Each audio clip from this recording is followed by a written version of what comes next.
not have the best background, etc. But that's okay. So that's not a challenge at all. So if you, and you can do that. The next thing is, I would request you, if you have any questions, any queries, please feel free to pop it up on the chat window, right? So, we can keep on talking, and I can monitor the chat. We have Shija. She will be monitoring the chat. I will be monitoring the chat when she kind of is presenting. Also, we have Raj who will be monitoring the chat. So, we have the eyes on it. Use this for your benefit. Participate, in reflection, in observation, in comments. Make it come live, and and this is your learning. So let's make it the best, right? Anything else that you think we should incorporate as a kind of a working principle while we go through the session? Anything that you think I have missed out, Shija, or any of the other participants? Is my audio clear to all of you? I think there's some challenge. I just saw a chat message. Somebody's having some trouble hearing you, Ravi. Ravi, at times your voice is going a little down, and Okay. seems Okay. so there's a time. Is it better now? Yeah, much better. I think just the mic a little. Probably that will help. Okay. Yeah. Let me know. Thanks. Is it better now? Is it good? Yeah, it's good. Yeah. Okay. Superb. So, I was kind of, it happens, you don't want to, because you're not in front of a class, right? And that gives you a sense of a room. So that does happen at times, we tend to throw our voice a little less. So yes, I will be on the top of my voice. Thank you. Thank you for calling that out. Anything else that you would like to be put across as a rule for yourself that can help you collaborate more before we get going?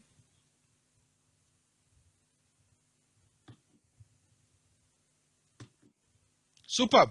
So what I would do is let me give you a glimpse of what we have. I think most of you have registered for all the sessions that we are bringing to you as a part of the personal effectiveness series.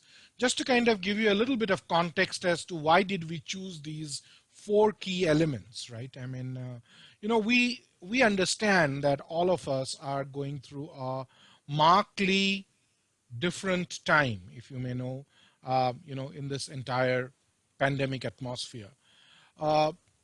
These things are important with pandemic, without pandemic, right? I mean, if you look at, as leaders, you would need to influence with authority.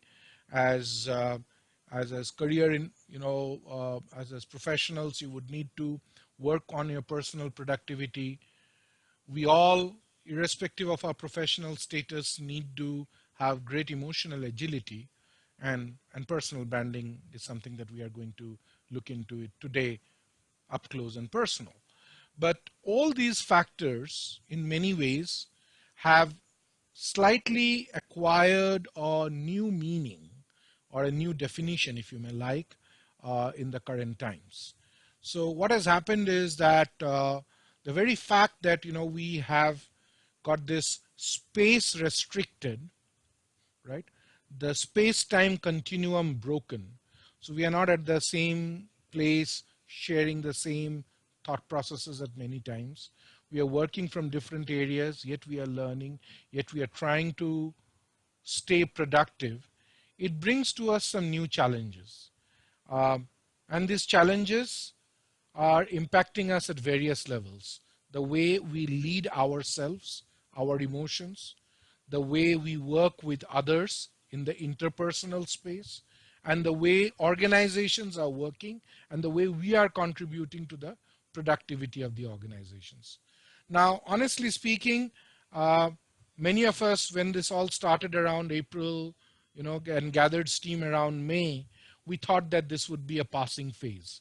But what it looks like, in spite of the Russian vaccine, is that this is in for a slightly longer haul than what we would have assumed.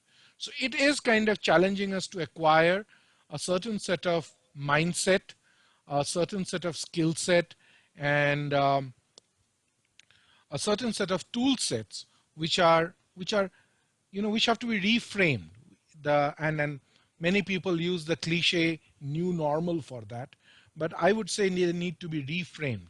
The way we look at things, the way we perceive things, the way we perceive at our brand, etc., they need to be re-looked at. And that is what this entire exercise is about. It is about making you more personally effective, not stymieing your growth path, uh, uh, allowing you to stay emotionally agile, personally productive, being able to influence without positional authority, and having a absolutely stellar personal brand. So that is the objective of this entire series. The way we have already given to you in the introductory mailers, we will have one session every 15 days. And I think somebody asked why such a gap between them. Because one of the things that we understood is that learning just does not happen in these sessions. It happens best when you are able to take out the learning, the nectar from these sessions, um, apply your personal context to it, um, use the learnings in doing what you do, make it a part of your thought process, make it, if not a habit, at least a regular practice, and then see what is coming out of it. In this process, you also require somebody who you can talk to. So Aariv gives you that opportunity to reach out to the facilitators who are teaching you this learning for a check-in conversation. It also gives you the opportunity to toss your thoughts out through the WhatsApp group with other learners who are going through this, and check notes with them. Uh, and what it does is it gives you an entire ecosystem in which you are applying this, making mistakes. You're brave enough to apply it. You're braver enough to make mistakes. And you are the bravest of all when you kind of come out agile, learned out of this entire exercise, right? So this is what the entire personal effectiveness series is for you. Any idea, any questions that you might have of us at this point in time? Anything else?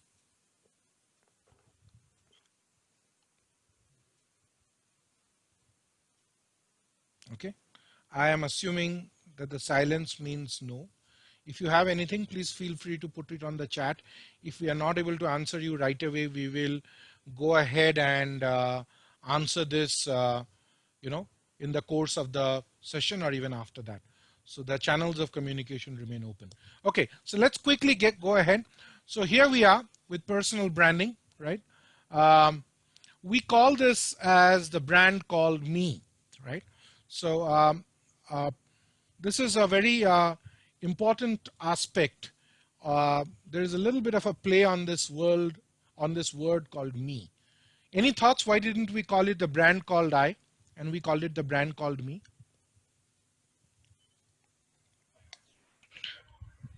Too much of ego to call I.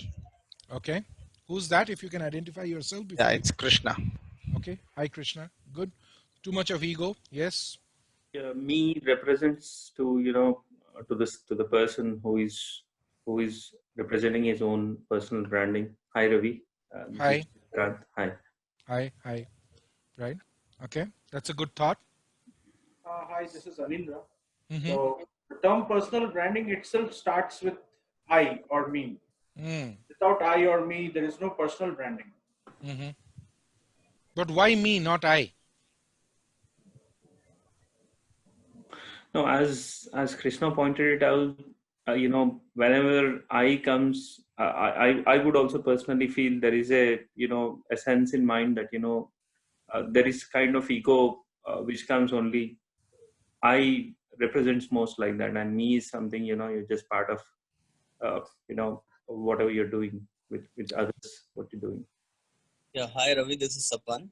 I Mm-hmm. think it should be me because your personal branding is what others see of you.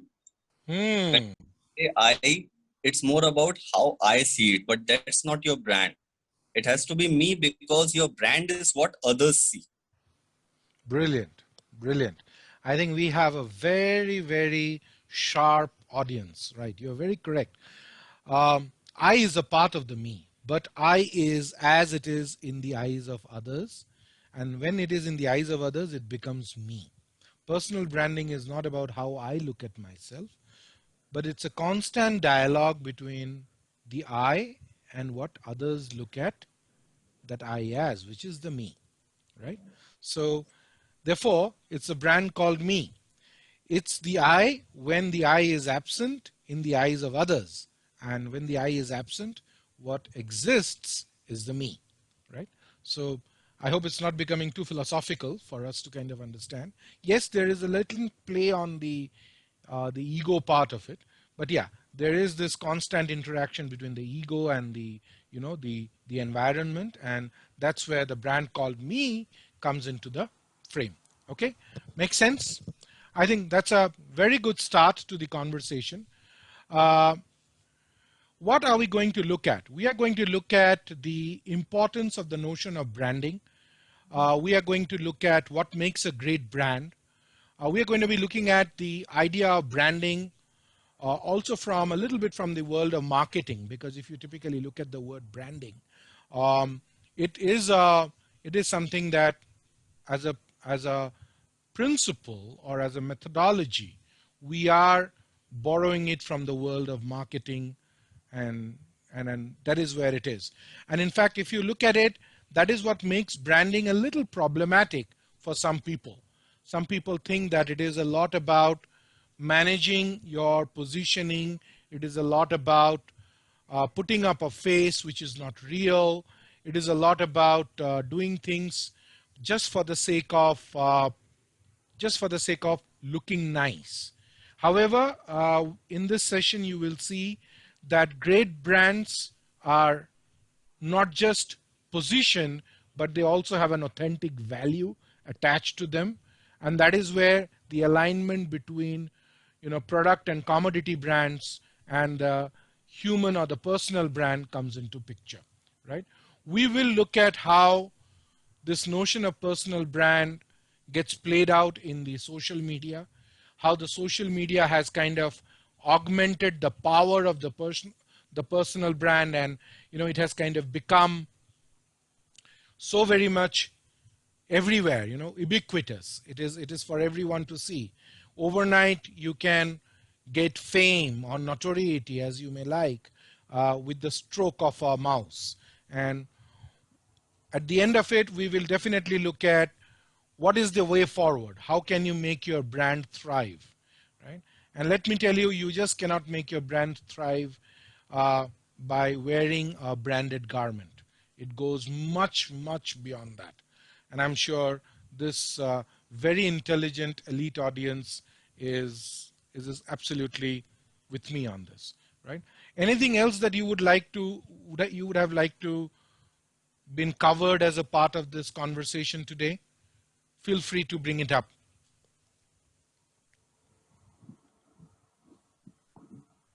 Yes, no, you're happy. Um, yeah, this is Krishna. So now with the way the corporate works, right, or the corporate world works as such, right, it's more about self-marketing. Hmm. So is it something which this is going to talk about self-marketing as well? Because in organization, if you don't do your own self-marketing, I don't think you would be recognized for even if you're doing the best job on the floor. It is. It is going to talk about that, Krishna, very correctly. But you cannot market yourself unless you know what is yourself made up of, right? Yeah, agreed. Is Yeah. it- So it is going to be about self-marketing. But what I am trying to emphasize, Krishna, and I'm with you completely on that, that many of us, or many of us in the corporate world do stellar jobs and yet kind of lose out on the element because we are not marketing ourselves enough, right? So that is something that we would like to do, and that is something that we would like to concentrate upon during this conversation. Yes, so it is about self-marketing, but it is also about marketing the authentic self. The authentic self is very critical for this entire exercise. All right, good. Anybody, anything else before I move on? So far, so good. I think. Right, thank you. Thank you. All right, good. So once again, welcome to all of you. If you might want to just quickly put across at this point in time, how effective do you think your personal brand is now on a scale of 1 on 5? You can put that on the chat window. 1 being not effective, 5 being absolutely rocking.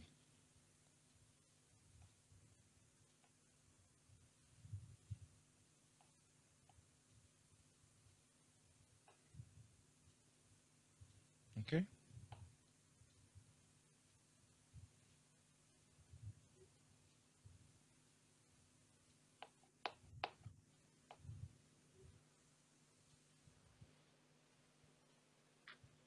Okay. Do I have everybody here? The last that I see is Vishy. Rukmini, 3. Okay.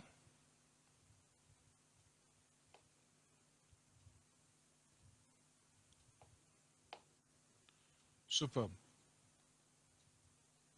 So if I were to take a kind of a median, right? Mean kind of a thing, it would be around 2.5, Shija, right? To what we are seeing. Yes. Either everyone's been extremely modest, Right. but yes, that's what we're seeing. It's Mm, between mm, 2 and 3, I would say. mm. But the good thing is that everybody here believes that they already have a brand, Wow. and that's a good starting point, because nobody here, I mean, except for one person who Francis, you know, he says 0. I don't know why, Francis, you are saying it's a 0, but there is the notion that there is already a brand, and that's very true, because all of us already have a brand. We've had our experiences, we've already engaged, interacted with people, we work in organizations, so there is a reputation out there already. And the question to ask, and the reason why you should be here, is to understand, is your brand standing out? Is it serving you well at the moment? Is it aligned to your goals and career aspirations? And that's perhaps the question we would like to answer today. Superb. Right. So I think we all have a brand, and this is an acknowledgement of that. So good, guys. I think we are on a good start. So let's get going. So what we have is, let's start with this. I just like all generic nice learning sessions start. Let's start with this definition of a brand, right? Okay. So what I'll leave you to read it for 30 seconds and then come up. What strikes you in this definition? What is present? What is absent?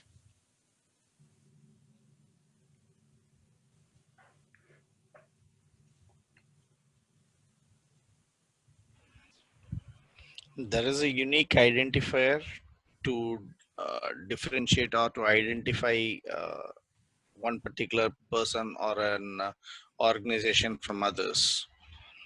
Okay. So the uniqueness part of it. Okay. Thanks. Yes. Anybody else? I Anything that think individuality. individuality? Okay. I think the credibility, Sorry, I lost you there. of a person or a firm or a company or a product. Okay. A brand is always about trust. Mm-hmm. I think that is one of the key identifiers of a brand. So Mm-hmm. the Mm-hmm. word trust is associated with it. Right. Yes, you are very correct. When trust goes out, brands face huge difficulty. Right. And how it differentiates from, when it is compared to one another. And it is a combination of everything what's been written over there. It's not particular to one particular thing, because when we look at something, we look at each and everything related to it, the service, the product, it may be everything we want to compare, and then we want to come to a conclusion about it. Mm-hmm. I think it is. I think you're very correct. Uh, you know, brand is a combination of many elements, and all these elements have got a certain play over it, right? So just give me a moment. Uh, Raj, if you can request Vishy that somebody is trying to join, ask them that they are allowed to join, right? That's okay. If you can just privately put across a message to him. All right. Okay. So good. So what else do you think differentiates a person as a brand from a company as a brand to the product as a brand? The values you stand for. Okay. So does it? Ravi, I didn't get your question. Is it how is a person as a brand different from a company or a product as a brand? Is that what you Yes, asked? yes, yes. You got it right. Yeah, yeah, Francis here. I feel so as a person, what is the value that you have to offer to the target audience? Mm. That's what differentiates. So isn't that something that probably, the value that you have to offer as a target audience? I'm not taking a contrarian position to for any other reason, just to kind of create an atmosphere of learning.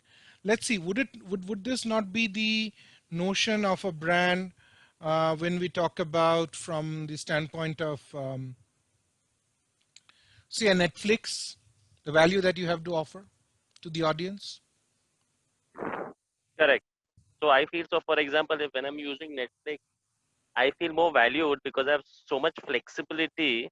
I Hmm. mean, and I see the need for me when I'm using it. And Hmm. that's how the value for me of Netflix as a brand is high. So if you were to look at this question, what I'm trying to ask you is, how is again the individual different from a product brand? There's a very important aspect that I'm trying to bring up to you. I believe one of the essential things is that when we are looking at a person, Mm. there are a lot of uh, human aspects you get into the branding as well. Mm-hmm. Go ahead. And I think those are the very important differentiators in terms of whether we can give them a lot of jargons like leadership, empathy, Mm. Mm. communication skills, Mm. so a bundle of all of those things. But I think those are inherently human elements that you get into the brand, Mm-hmm. Mm-hmm. because whether it is a company or a product, they are inanimate. You don't really get these aspects from them. Okay. Okay. Ravi, Ravi. Go Okay, ahead. please go ahead, Ravi. no, Deepti, it's okay. Go ahead. All right, thank you. So, Ravi, all I wanted to say was that, since this particular definition that you've displayed, one thing which definitely is there is that brand provides this an identity. Now, Mm. when we talk about, a personal brand being different from a brand which a company is offering, so a Mm. company is made up of a lot of individuals. So that means they already have a team, a lot of people already working towards, maintenance as well as the continuum, you can say, Mm. of that brand identity. But when it comes to personal branding, so you are the whole soul team, and that brings in a lot of work and lot of responsibility, because you really have to be credible enough. And yes, it at time takes a toll as well on for a person. Right. So we have got two sets of differentiators coming in. What Abir talked about was that there are certain human elements, right? Like communication, trust, leadership, yeah, their borders are around some management jargon, right? But those are the differentiators. And what Deepti, you very nicely brought out is in the corporate brand or in a company brand or in a product brand, there is an entire army of professionals which is trying to prop up the brand, right? Which is trying to make the brand come alive in the eyes of the audience. Whereas when it is an individual, probably the army is absent. For people like you and me, I'm not talking about Rahul Gandhi or Narendra Modi, where they Absolutely. would have an entire, army which would be kind of, propping that up. But yeah, I get your point, which tells us that brand is a very living entity, number one, which means there is a human factor attached to it. And the human factor is the connect or the emotional connect of a brand, right? And I want to emphasize this because that is what makes any brand come alive. the emotional connect or the emotional relevance. Is this brand connecting to me at a certain emotional level? Because if you look at it, it kind of prompts people to take actions. Any brand will have to prompt you to take an action. Even as a person, it prompts you to, another person will have to kind of vouch for you, vote for you, recommend you, think good of you, etc., etc. Those are the elements that you would like to do as a personal brand from somebody else, from the other side, from your recipient of the brand. If it is a product brand, maybe it's more tangible. The person will have to buy the product or pay for the service and stuff like that, right? Now, the thing that makes personal brand a little difficult to understand is if a product is not selling in the market, you have a very clear barometer to say that the brand is not working, right? But what do you do about a personal brand? How do you know that the personal brand is not working? That the personal brand is is under some kind of a threat or is not shining as much as it is. Is it just about self-estimate, or is it also about getting into a dialogue and getting to know what that personal brand is? In the world of organizational behavior and talent, we try to do this 360-degree feedback, right? We try to go and ask a number of people and say, hey, how am I coming across? But you and I know how honest those are, right? And how doctored they can be, right? But then having said that, that is one of the ways, but there are other ways as well, and we shall explore that. Okay, so but this is a good working definition. The key elements are: a brand is a sign, right? A brand is a sign. It exists when you are absent, right? It exists in the eyes of others. Therefore, a brand is me and not I, number one. Number two, it's a combination of different elements, right? But it allows to identify you, identify a company. It has to have an identifier. Where does the identifier come from? It comes from the differentiator. And the differentiator is the value that a particular person or a particular brand brings in. So there is a uniqueness factor which is there around every brand, right? And what it does is this uniqueness creates an emotional connect, right? This uniqueness creates an emotional connect. The product itself may not be able to connect with you emotionally, may not be able to tell you a story. And there you use a story or a human being to create the connect for the product. Let me showcase with you at this point a quick video, right? And this is a video for a product. Let me give you let me load you up with a little bit of the story, right? There was a time, or probably even now, a shorthand for a detergent powder in India is what?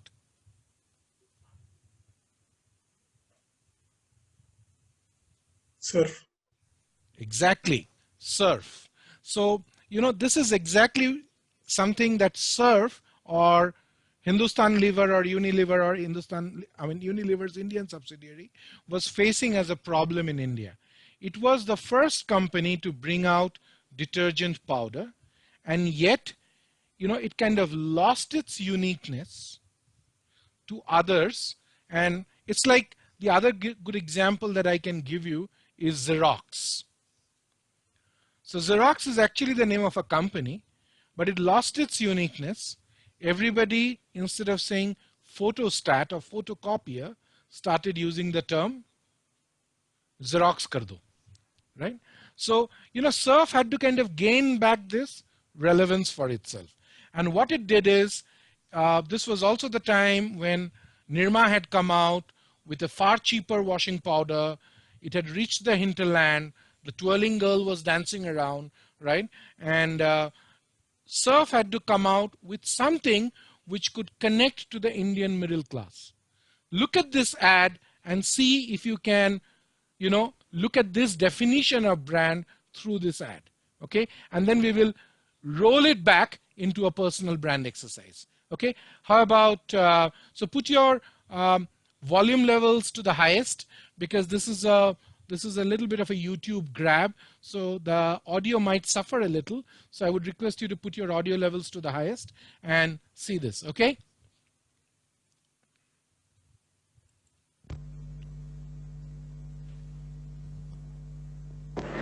ना ना 4 नहीं 3 रुपए मैं तो 3 रुपए दूंगी बस। ललिता जी, आप हमेशा सोच समझ कर ही खर्च करती है ना? हाँ बेशक। फिर भी आप सर्फ खरीदती। देखिए भाई साहब, सस्ती चीज खरीदने में और अच्छी चीज खरीदने में फर्क होता है। वो कैसे? तोल मोल के हिसाब से देखिए तो आधा किलो सर्फ पूरे 1 किलो सस्ते पाउडर के बराबर होता है।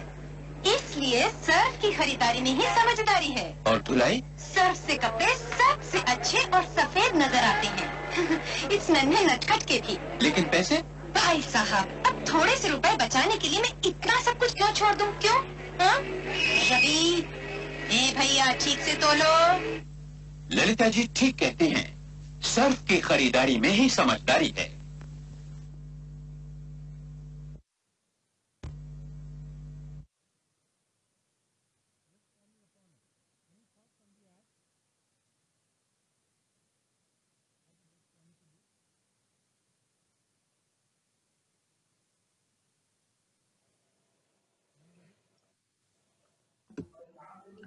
Ravi, not audible. Any thoughts on the ad? What it was trying to do? Other than bringing, for some of you who are as old as me, your childhood memories? Nostalgic. It clearly differentiated between Nirma and itself. Okay.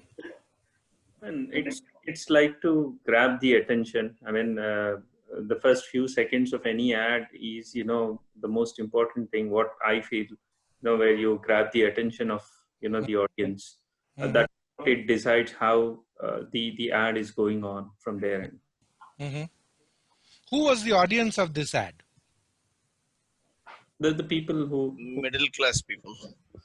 In the middle class people, who else? Let's, look who at are who are very very cost conscious housewives who makes the decision. Yeah, especially housewives. Yeah. What was the story that the ad was trying to say? What was the story like? It was more to do with how to manage the budget.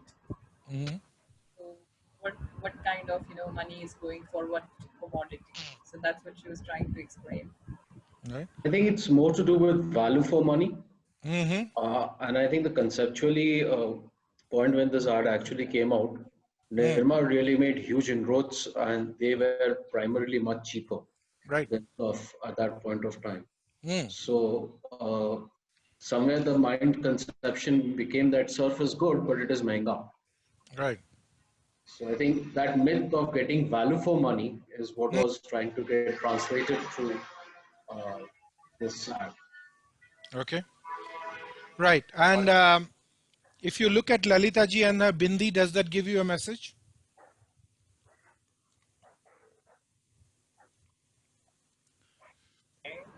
A very pronounced red bindi, right? You saw that, right? Yeah. So, this was Alik Padamsee's, late Alik Padamsee's, Lintus India's, one of the major ad campaigns, right? And as Abir very correctly said, this is like staple material for any MBA marketing course or media course that you might want to do, right? So what it kind of gives you is a sense of what I would say is a clear identifier with the Indian middle class, differentiated value, right? And an emotional connect. Now the emotional connect is being built in a very, very subtle way, right? You have this child who's playing with and then obviously gets the cloth dirty, etc., etc. And if you see, surf per se has continued with this branding story in different forms over a period of time, right? Now, what I would like to ask you is, if you were to look at it, isn't the brand of us, some of us in this session, who are mid-career people going through the same surf crisis that surf was going through in the early 80s, which is there are professionals who can come and do probably the work and who are charging half the price whereas some of us who are in mid-careers are much more costly to the organization. Is that the elephant in the room? Yes. Yes. At this point in time, of course. Right? Totally agree.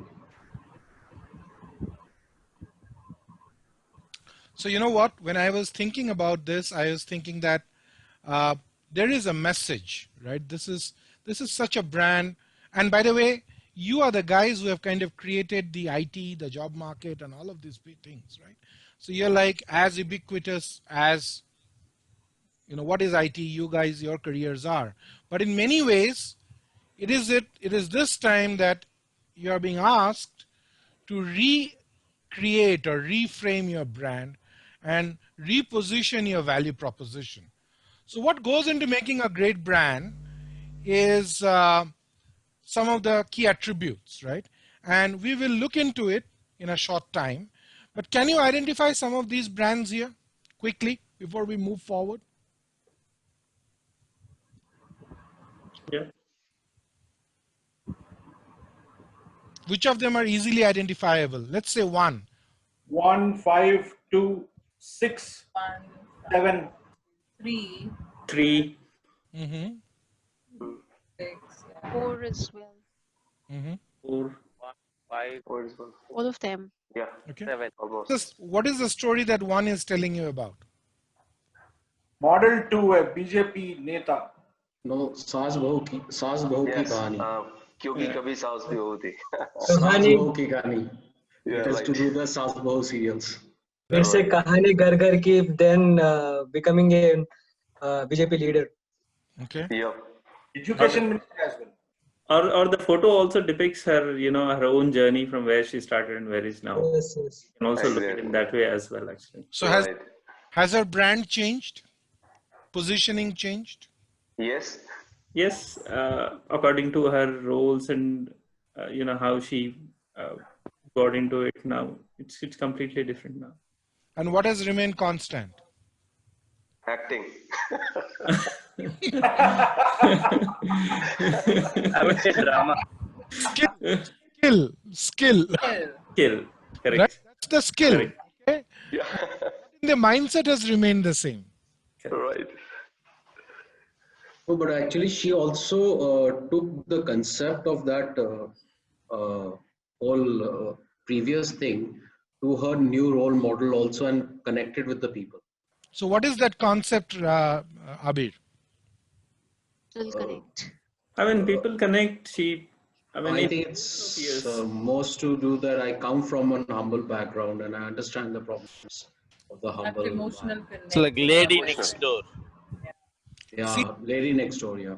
you are very correct. See the relevance changing. When she is draped like a model, right, she is on the cover page of a magazine. So look at her hairdo. That is the emotional connect, right? Okay. Then comes the Saas Bahu, the upper middle class Indian Bahu with the jewelry and the drama and the jhumka and all of it, right? Okay. And then comes the embodiment of Hindutva, the liberated Indian middle class sanskari woman, right? The red bindi and the very, very prominent sindoor. Okay. You might think that we are over reading into it, but not. Just like Deepthi said, in fact, for these celebrities, there is an entire army of people who are working on this imagery, right? But what remains constant is her ability to carry herself, right? I mean, as an undaunted, brave, firebrand leader, and kind of take that through. Okay, all right. So, can you identify who is with Sachin? From Ramayan, I think. Ramayan, Sita. Yeah, this lady from Sita. Vika. Deepika Chikhlia. Yes, Deepika Chikhlia. Right. So you saw, you couldn't even identify what's her name. It took you time, right? What is the brand? Sita from Ramayan. Right. Right. Even when she's standing with Sachin Tendulkar, She's not Deepika Chikalia. None of you identified her as that. Right? So what is happening here? In fact, this is exactly what happened to her career. She never got another role, which she could have done. Neither did Arun Govil, the guy who played Ram, because they had become such a identifier that they lost their ability to do anything else. Right? Okay. So I remember my mother-in-law and my family once in Hypermart in Mumbai, and this guy Punit Issar, who used to play Duryodhan, was buying something, was standing in the queue, and my mother-in-law said, "Doesn't this guy look like very familiar? Ye Duryodhan hai na?" Imagine, and this happens to so many of them. And he looked back. So this is what I'm trying to put across to you. The imagery is very, very strong, right? Very strong. So much so that those half sleeves of Shekhar Gupta, right? It's not something which is just there. It is something that is very thoughtfully put across to the world to perceive. Okay, you can even see Maneka Gandhi and her dog, right? I mean, there is a lot of it. Malala Yousafzai's headscarf is not by accident, right? It is an embodiment of her background, where she comes from, what she does, right, and a lot of that kind of stuff. Okay, so each picture comes with a story that is there for you, right? And if you look at the elements, each picture has a certain emotional connect with the audience to which it is trying to present. And that brings us to the key elements of a great brand. What is it? If you are trying to look at a personal brand, or even if you are trying to look at a product brand, what is it that we can learn from the world of marketing to the world of personal branding, right? Ravi, sorry. Can I just ask you one small thing? Going Sure. back to the last slide. This what one? is what is the relevance of seven? Because they are two footballers, both equally famous. But what is the relevance in terms? I was curious. See, the relevance in terms of it is, I didn't have any other thought but to tell you that one is from a slightly different generation, right, Baichung, and he is presenting this to Sunil, who is from, who's celebrating his 100th appearance for India. I mean, probably he's now the guy who has played most number of international caps, only next to Lionel Messi, right? So nothing else. But if you see, they're kind of adding value to each other. And when we were doing some of this, in another session, a lot of the participants actually were able to identify Baichung, but were not exactly able to remember the name of Sunil, right? Though Sunil has played lot many more games for India. Okay.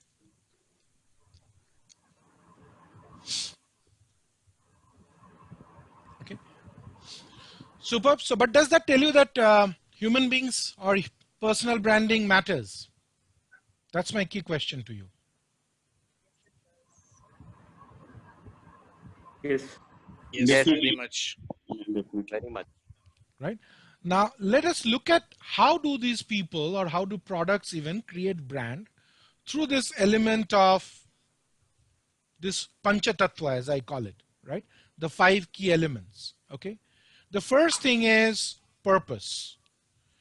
Behind every particular brand, especially product brands, service brands, there's a very clear purpose. What do I want myself to be known for? Right? What is it that is unique in me? Right? And the purpose behind what I am doing, why am I doing it? Right? What do you think would be the purpose of a doctor who's trying to build a great personal brand?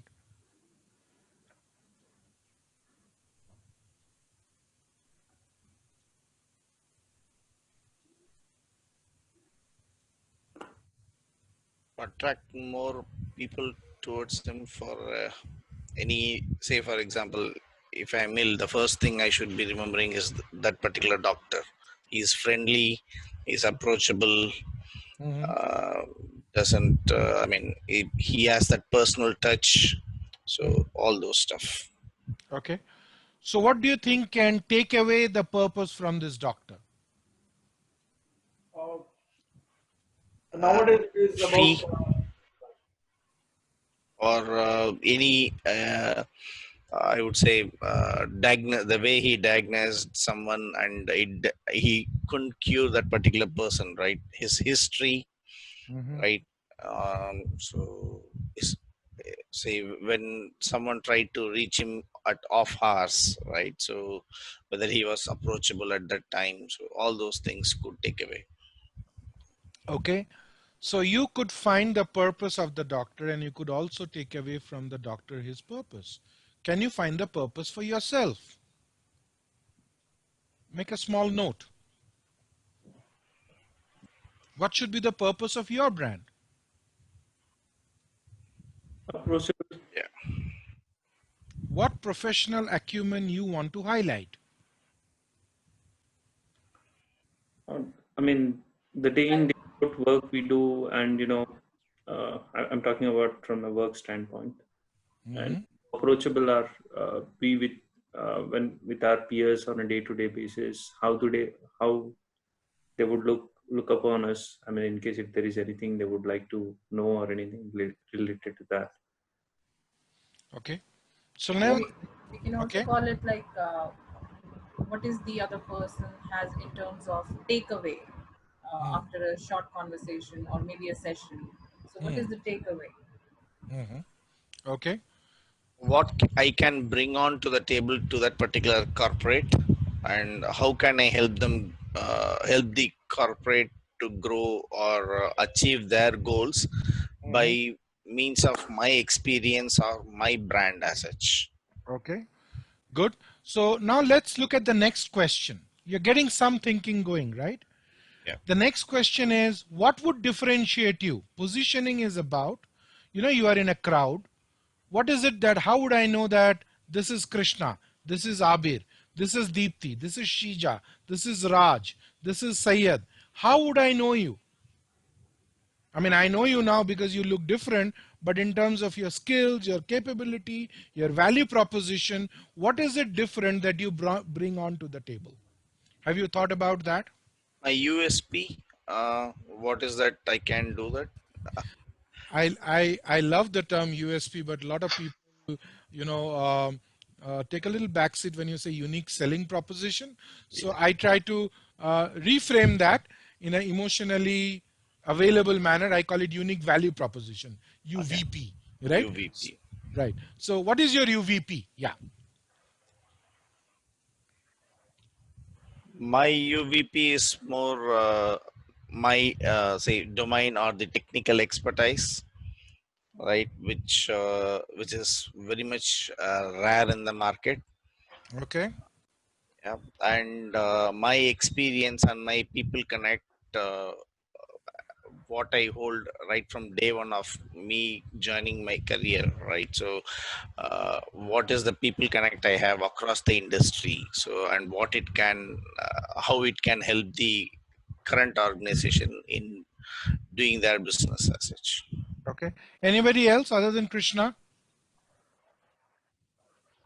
We haven't heard from Rukmini. We haven't heard from Vishy. Right. Apart from Ravi, apart from our expertise in our domain or our area, Mm-hmm. okay, since we are all are related to corporate and we are working in a corporate sector, although we are expertise in our areas, but apart from the expertise, yes, expertise is required for to surviving and to do the work for the corporate for the upliftment, as my friend said. But apart from this, if you want to position yourself, so you have to be some attributes like social. You have to be humble, approachable, and what do you call it?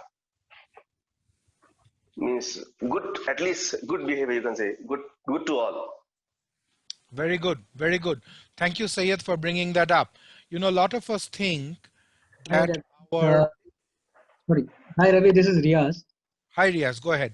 As per me, the personal branding which depicts the physical appearance because of physical appearance, how he speaks, and the social connectivity, how the social connectivity is Yeah. with the other persons. That also plays a major role. Why I am telling this? Because the physical appearance, because Hitler used to keep smaller mustache. Our PM used to have a code kind of thing. So people used to follow those kind of persons. So whenever somebody is following them, that means he has some different uniqueness, and he has some brand value. That's how I look at. So my Yeah. USP is something matlab, because I am into the sales, FMCG sales. So whenever any problem comes, even my boss calls me, and what is the solution? Because of my experience in this domain, my boss calls me and how to solve it, or some kind of suggestions he will take my superiors or my peers also. So that's the thing. How he behaves is also plays a crucial role in Yeah. building a brand. I agree with you, Riaz, to a very large extent that how you come across, the clothing, the demeanor, the Hitler's mustache definitely played a role. But what did also play the role was, what is this differentiator? The ruthlessness, The thought process. the single-minded xenophobia that he had, Yeah. right? The ability to uh, you know to marshal so many people with him for a cause which is right or wrong, obviously wrong, that people have seen. So what happens is, in the world of branding, a lot of importance is paid on how you come across, which is the expression, which is the last element. I'm not talking about that it is not as important, but if you typically look at it, how long are you going to buy a product or trust an individual? I'm using Abir's thought process of trust. If the product or the individual just has a great wrapping but does not deliver on the value, if it is all talk and no substance, right? You have a great deck, but you don't deliver on the promise that you're making, right? Ravi, there's Rishi here. Right. I have a question, and this seems to be a pertinent theme with quite a few successful people within their own organizations or their own sphere of influences. But the big question is they feel that they have a good branding within their small circle or otherwise a slightly enhanced circle. But the big question is, how do you kind of transcend across and then scale it to a larger sphere of influence, or across a larger set of people, or across the community as such, or across the industry as such. So I think Yeah, yeah. that is one Yeah, topic Ravi, in which. just to follow up Vishy on that, and I think it's a very valid point. I was also thinking of the same line. See, as individuals, we come in contact with people in our day to day, and obviously there are some visual messages that are given, and on the basis of that, branding happens.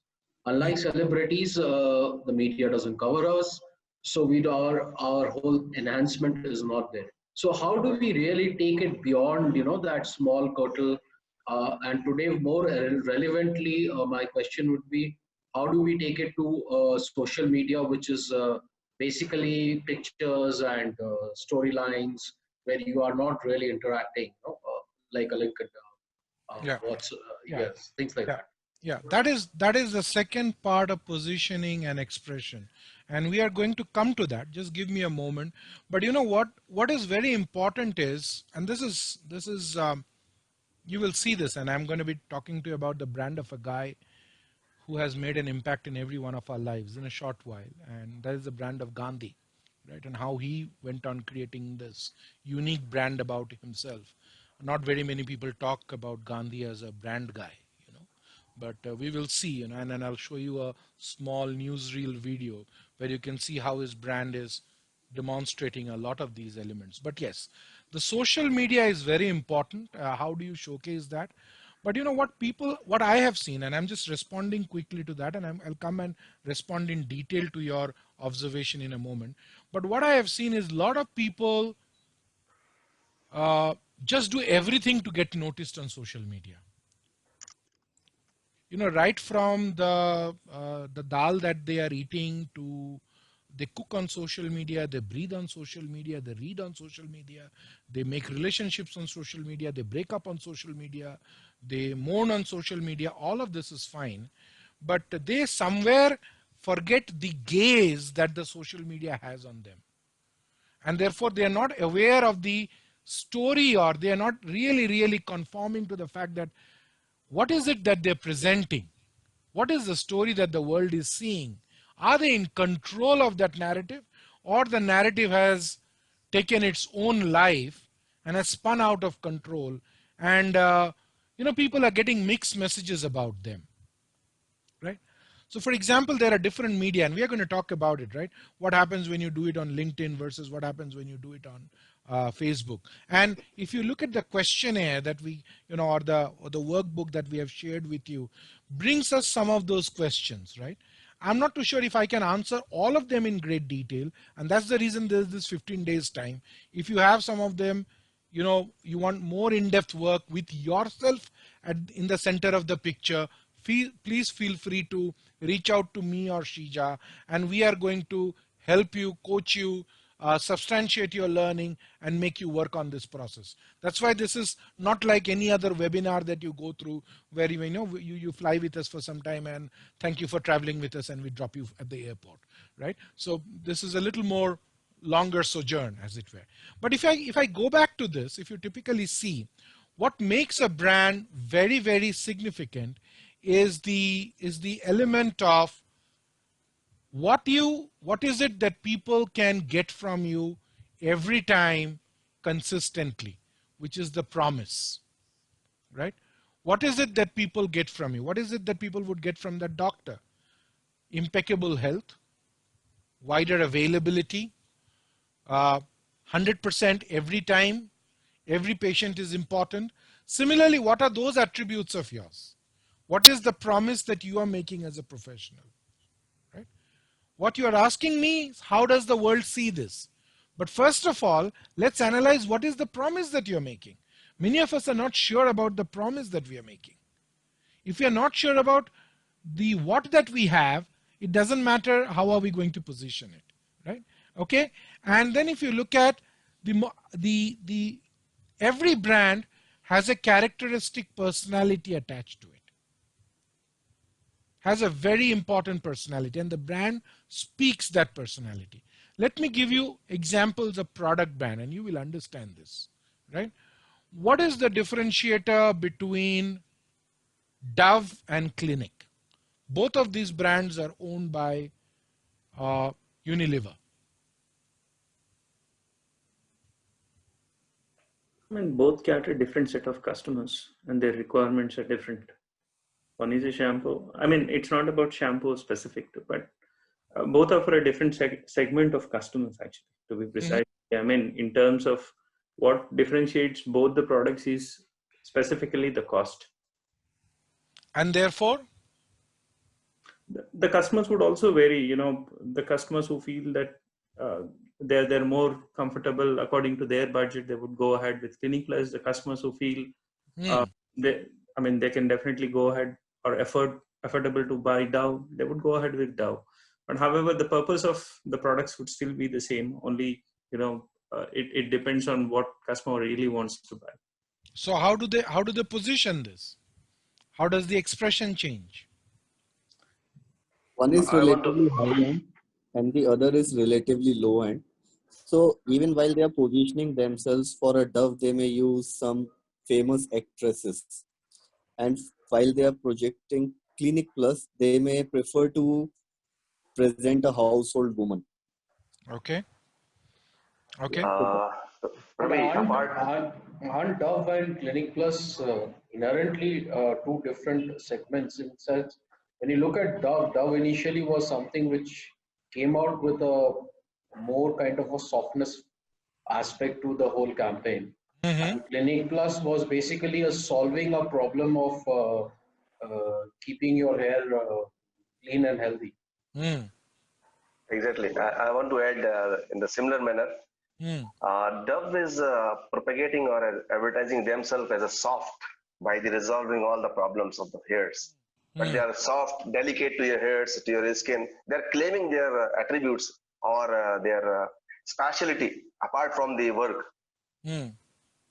It's more like advertising a premium brand and slightly less value for the same product. Absolutely, and I think all of you get this story very clearly. But let me ask you, so therefore Dove and Clinic Plus have two different personalities?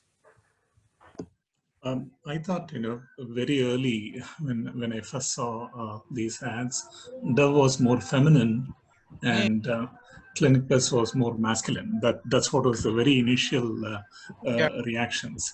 Yeah, you're very And correct. You're very correct. In the FMCG sector, that was the differentiator between two ads which were running more or less at the same time.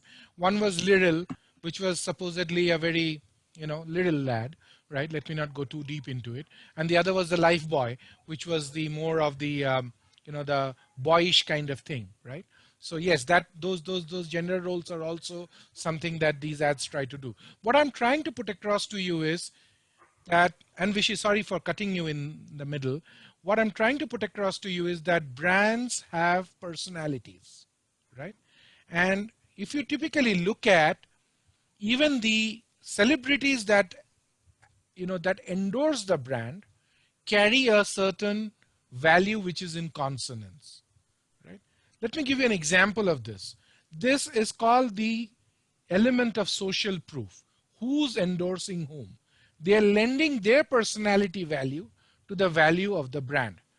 You have a Virat Kohli and a Anushka Sharma in their prenuptial days.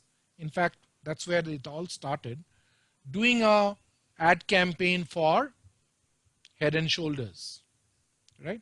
Very young, very vibrant. That's how that brand went on to position itself.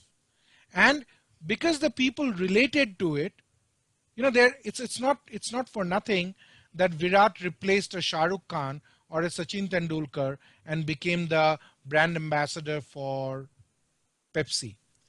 Similarly, if you see individuals, right? If you go back to the previous picture of us, is each individual representing a different personality? In whatever they are wearing, how they are coming across, is it coming across as differentiated? If it is not, as is the case with Sita, it is different, it is difficult to distinguish.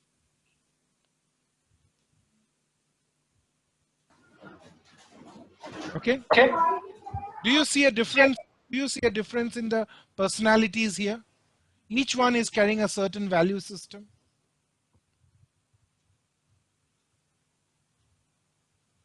Yes? No? Yes. Right? And then comes the most important element. How do I come across? So, how do I come across is more of what we call as the form. And the first four is a lot about the substance. But you know what? This is what it is. Form and substance have to go hand in hand. Right? If the form alone is promising something which the substance is not ready to provide, the form will fall apart. Vishy would agree with me that many a times we go and hire people from best of the schools, and they true to their form, but the substance sometimes denies us the value that we would have thought that they would come to us as promised. Vishy, have you seen that? oh, true. Yeah, we have discussed about that in the past, Ravi. Yeah. Yeah. So the expression alone, and this is where the brand thing has got kind of the brand conversation over a period has got hijacked. a lot of people who are, I would say, and I'm not against any particular profession, but typically doing image consulting, they think that it is all about expression. The supposition or the suggestion that we are making here is expression is a very key element, but then expression alone will not create a sustainable brand unless it is backed by personality and values, unless it is backed by a promise. And you know that the promise can happen because that is what is your key differentiator. And you have this as a purpose, and this purpose is not something that you got in a day, but over a period of time, you have invested in this purpose. You have acquired the skills, you have acquired the emotional capability, you have acquired the mindset to fulfill this purpose, right? Otherwise it will not come through. When all of these 5 elements come through, you have the making of a great brand, right? Take away a single element and the entire edifice crumbles. Any example of a brand crumbling like that because of any of these that you can think about? Let's look at people or personal brands. Francis here, maybe Vijay Malia, Kingfisher. Yeah, king of good times or not so Yes. good times. Yeah. Yeah, great Addition example. with Tata when Cyrus Mistry was the. Yeah, yeah, and that entire imbroglio. Yes, very good. Any other individual you can think of? Tiger Woods, Mike Tyson. Yeah, Tiger Woods. No, Gitanjali Jewelers. Gitanjali Jewelers. Modi. Yeah. Think PNB. about Lalit Modi. Lalit Modi. Salman Khan, Black Buck. Yeah. Right? And to retrieve that, being human. Dr. Manmohan Singh. Yeah. Dr. Manmohan Singh. When? As a finance minister and then as the crumbling as a PM. Okay. I'll not get too political, you know. Ravi, there are a lot of, unfortunately, but educational institutions as well, Right. they start off really well and, they promise a lot, but eventually, at this particular time, they are facing a lot of difficulty because they're not able to sustain. Why? Because all this while, somehow they were not keeping pace with the industry as it was portrayed. Right. So of course that is something where we are facing a lot of challenge, so I think approach and acceptability of that approach also should be an outcome of a brand. So what has gone wrong there? Has the personality gone wrong? Has the positioning gone wrong? What has gone wrong? Can you try to use these tools to kind of disperse your case quickly? Promise has gone wrong. Yeah, promises definitely, but yes, positioning as well, because for position for simply because substance was not there. So if you just talk about what was being delivered face to face and what was readily and easily available with the HRs of the organizations where placements were promised, so that particular connect, now they are becoming more demanding because probably a lot of other professionals are available in the market, as you mentioned earlier, that at probably lesser prices. So that I feel has gone wrong. So positioning Right. for sure, promises they have gone for toss. Absolutely. And So, Ravi, do you think? Yes. I have a question. Apart from these 5, wouldn't you think innovation, constant innovation, would be a factor? For example, you spoke about Xerox, or otherwise, we know the story of Xerox, how it went down. We know about Nokia. Correct. They cannot be anything better in today mobile phones, etc. Don't you think that is something which would be a significant attribute? Yeah. So the key attribute that I would add to this is, I'd request you to, okay. So the key attribute that I would add to this is always think of all these 5 in as a part of the process. Any single piece you take out, Vishy, what you were talking about was the differentiator, right? If you look at Xerox, what went down with them was the differentiator, right? And the promise that they had. So for example, the promise is something that is really, really harming Skoda, the brand in India, right? Or Rahul Gandhi, the brand in India. Is not available when the action is there. The customer service is not available when the Skoda customer wants to go to, right? Therefore, though there is a differentiator, it's a great vehicle, etc., it does not work. Kodak suffered from this big time, right? What was the differentiator?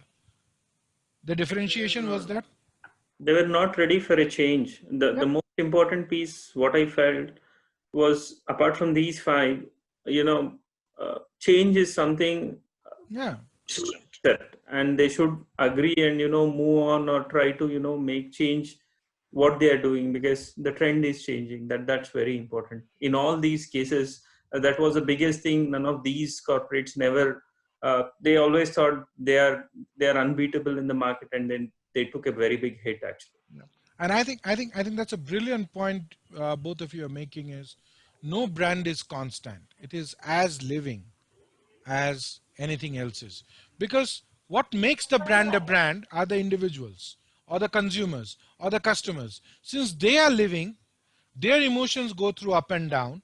The brand also, and the brand and its equity also goes through up and down, right? I don't know if you have seen this.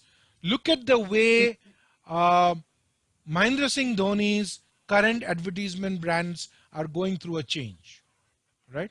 He has actually, he's grabbing the bull by the horn in a recent ad for a mutual fund thing where he says, everybody is thinking about my retirement, right? So he's actually talking about the elephant in the room and making a story out of it. So what I'm definitely trying to put across to you is you have to be constantly connected with your audience. And no better example of a personal brand connecting with his audience than that of Gandhi, right? And I'm going to showcase to you this video. It's this old newsreel video that many of our parents and grandparents would have seen along with Raj Kapoor movies in the theaters. I somehow could, get a grab of this from YouTube and allow me to showcase this to you.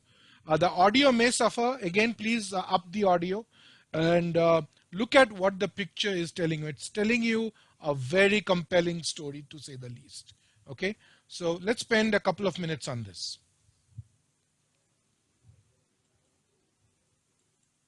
Palms together in the traditional Hindu greeting to thousands of British admirers.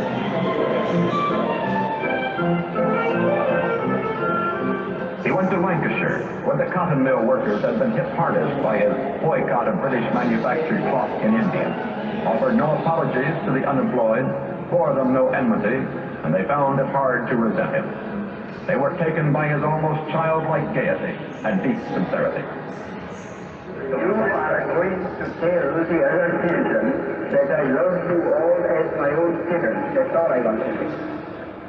Other voices were raised, some friendly, some not. Now and then, we go our various ways.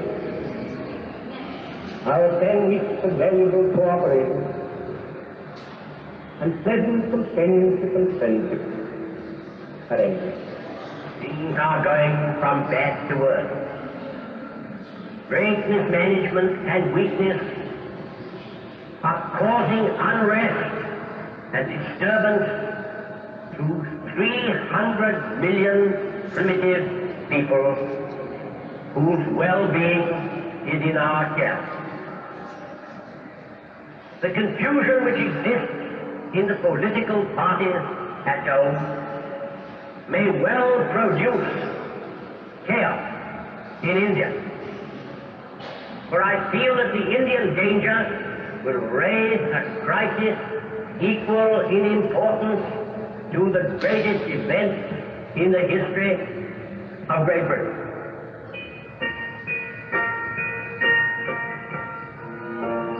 And And so Gandhi returned to India in December of 1931. Among those who greeted him was his wife, Kasturbai, whom he had married when they were both 13 years old and who had borne him 4 sons. Indians had not expected Gandhi to win independence in London. They did feel that his visit to the imperial seat had been brought off with honor to the cause of independence. His welcome home was enthusiastic.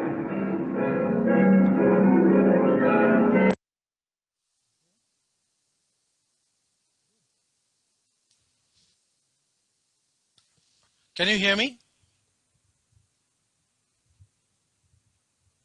Yes, Ravi. Yeah, Ravi. Right.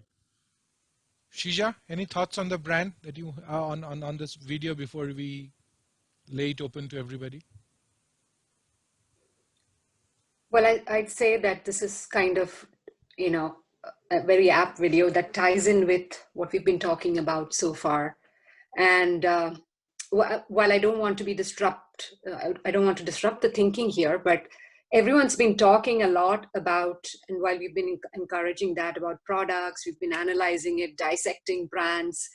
What we're really trying to do here is to get you to think more about your own personal brand. And I think this video really connects to that, and turn the lens inwards and look at the various parameters that we talked about what creates a personal brand, and evaluate yourself based on that.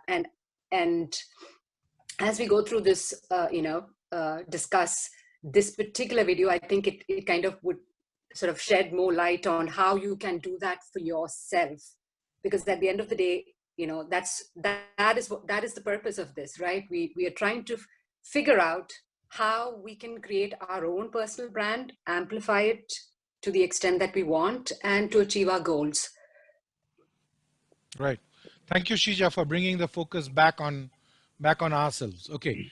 And what better way to do that than through Gandhi? Okay. So, guys, what is your thought process? Was Gandhi standing out as a unique brand here? Yeah, this is Sharath here, friend of Rishi. Yeah. Yeah, my impression about Gandhi's brand is that he demonstrated it is the simplicity and humbleness. In fact, he broke all the stereotypes of if you are a leader or something, you need not wear some costly clothes and all. Just by demonstrating your character, you can still stand out, respected and trusted by anyone in the world. Thank you, Sharath. I think that's a brilliant observation. And you know what? Unlike many of the leaders who have ruled India after independence, Gandhi never changed his clothes from what he would wear in the public to what he would wear when he was at home. It was the same khadi, the same dhoti, the same, the shawl or the angavastra, the chaddar that he would carry, right? So yeah. That was, and very correctly identified, the simplicity, the humility, right? Yeah. Okay. Any other attributes, guys? Any other thing that you saw there?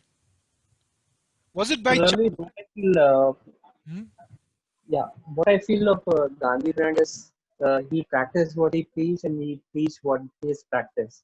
So the walk the talk attitude is what reach out to the grassroots level of the people, and they were able to relate because this guy has come from the very humble background and he is able to lead the masses.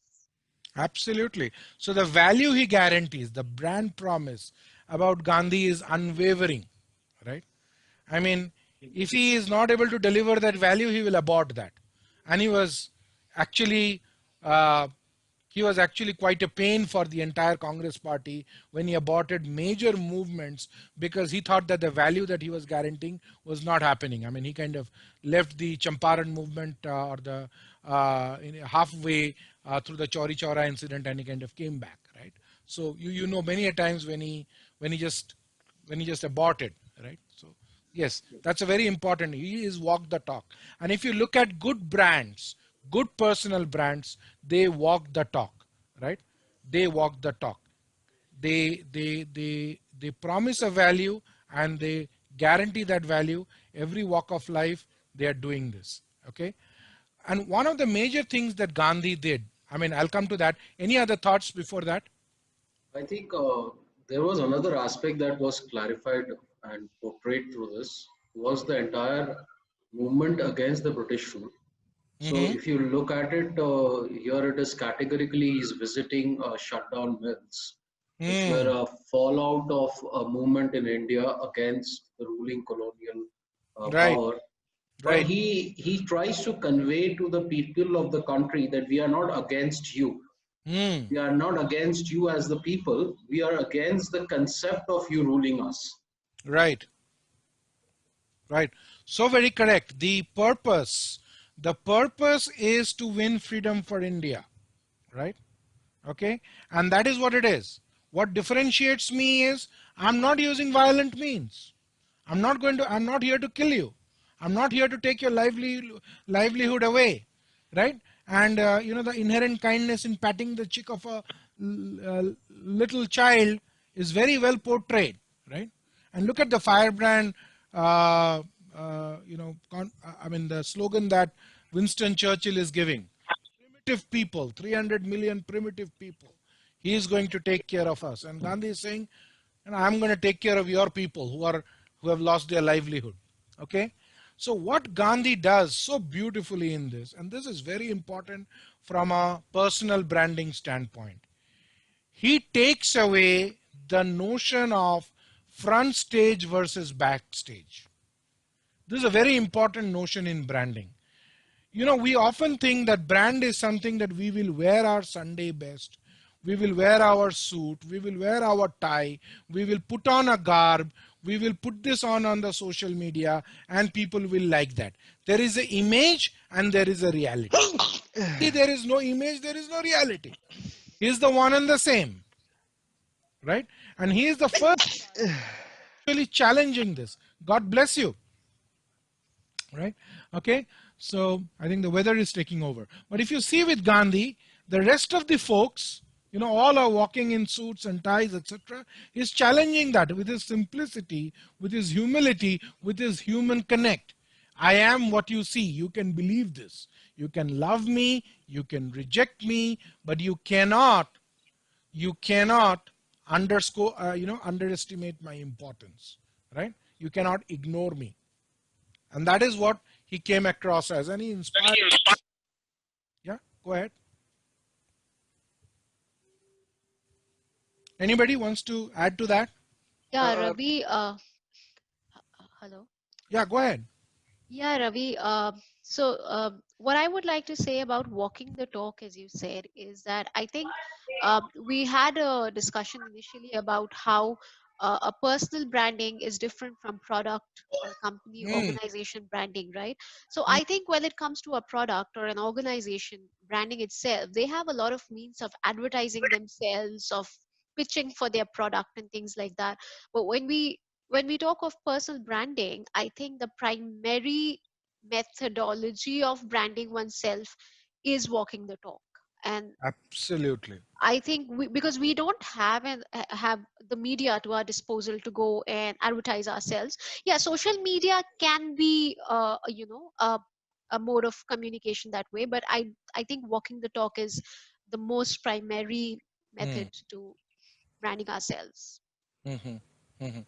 I absolutely agree with you. Nothing like walk the talk, because if you don't walk the talk, right, there is no way, a brand agency can help you. You can Correct. publish as many calendars as you want, but if you don't walk the talk, what is the walk the talk of a businessman?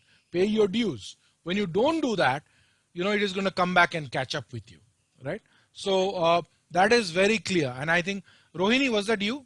Yes, yes, Ravi, it was me. I think that is a very, very important element. And thank you for bringing that up.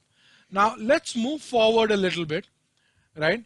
If you typically look at it, to make things simple for all of you, what the world sees, the social media, how are you going to do is the methodology, etc.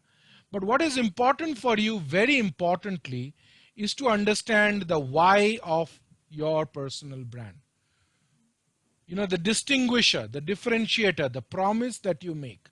Once you are able to know that promise, you will discover means, you will discover methods, you will write an article, you will put a picture, you will dress up adequately, and the world will see this personal brand element coming through to you. But typically what happens is we start the journey from outside to inside, but it should be from inside to outside, right? Where do you think Gandhi started the journey? Did he start the journey by just wearing the khadi, or did he started the journey with the why? With the why.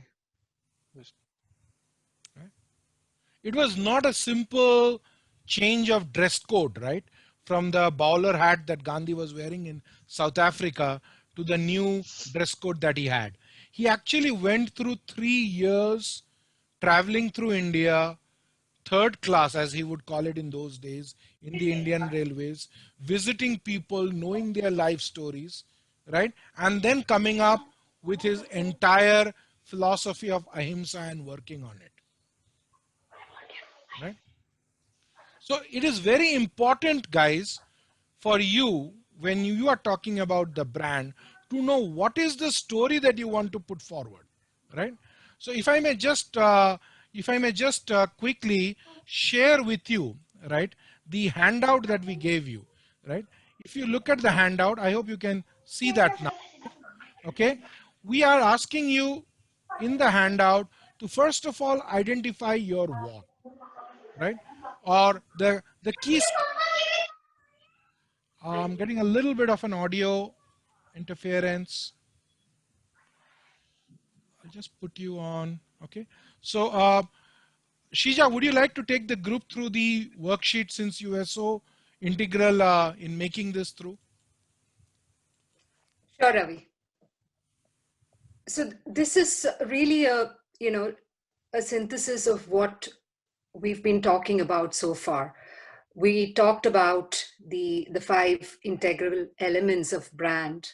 We talked about, how you need to have a purpose, and how the positioning is important, how you need to deliver a promise and the expression of it. Now, how do you get to that?